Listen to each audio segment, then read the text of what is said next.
Hello, good day once again. You're welcome to our 7 days of 7 practical scriptural wisdom for kingdom parenting. And today is day 5. I believe you've listened to day 1, 2, 3, 4, and today is day 5. And today we're going to be talking about the law of example, or you can call it being what you want to see in your children. The law of example, the law of modeling, of being what you want to see in your children. All right.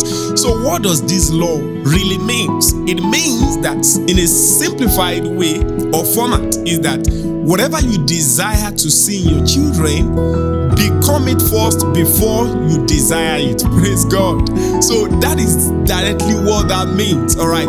And this is scriptural. In 1 Corinthians 11:1, you see that, it was stated, they said, follow my example just as I follow the example of Christ. So before we can, we have the boldness, the authority, the audacity to instruct our children to do some certain things.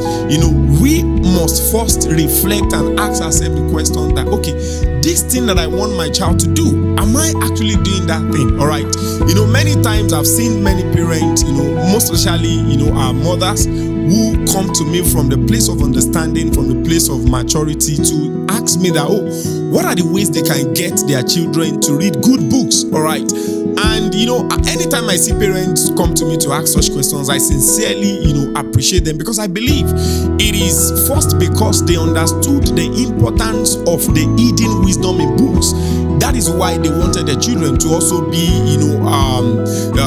somebody that, will read books as well. And, one of the questions I always ask them, respectfully speaking, is that, does your husband read? And most of the time, 1 out of 10 will tell me, the husband read. The remaining 9 will say, the husband doesn't read. And when, the husband doesn't read, the father doesn't read, or maybe the mother doesn't read, it's a bit difficult to encourage children to read. You see, I'm just talking about the aspect of reading as one of the examples we have.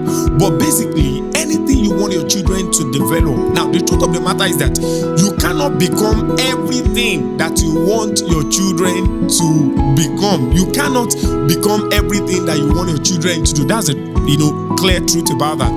But when it comes to main values, most especially the values of faith, values that you hold strong as a kingdom family, those values, you must first exemplify it before you ask your children to exemplify it. The truth of the matter of life is that every human will learn from 2 basic means.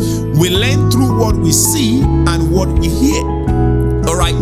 So if you want your children to do something that you want, the first thing is to do it first. When they see it, it is difficult for them.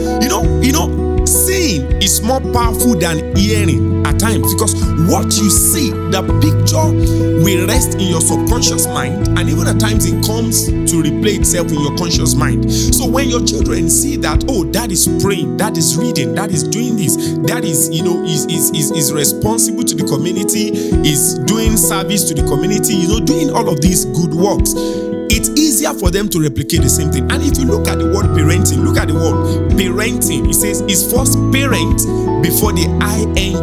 So it is first about you, not about the children. When it comes to helping your children to become the good example, it is first about you becoming that good example. As I round up this section, there is a principle I used to talk about, the principle of the cake and the can. If you want to make a square-shaped cake, what you need is a square-shaped can. Now, that can is the parent.